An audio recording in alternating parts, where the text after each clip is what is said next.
Potraga za čarobnom kapi. Spori drugar i nestala rosa.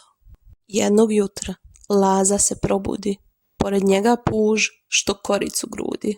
To beše puž Peca, kućicu što nosi. Došao je Lazi da za avanturu prosi. Čuo sam o tebi, Medo, ti si pravi as. Nestala je rosa, pa je došao čas. Kakva rosa? Pita Laza, sav je zbunjen drug. Rosa sreće, reče Peca, ne sija više krug. Pronašli su trag, gde stoji stari panj, a na njemu kap, sjajna kao san. Na listu se piše, slovima od vode, roza se rodi, tražite tamo gde sporost vas vodi.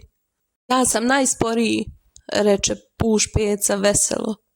Znam gde sporost vodi, kroz maleno selo. Znam gde je selo, viknu Laza lako. Tamo gde se krtica kreće naopako. Krenuše zajedno ka krtici bez brige, jer lagani tempo bitan je za ove podvige.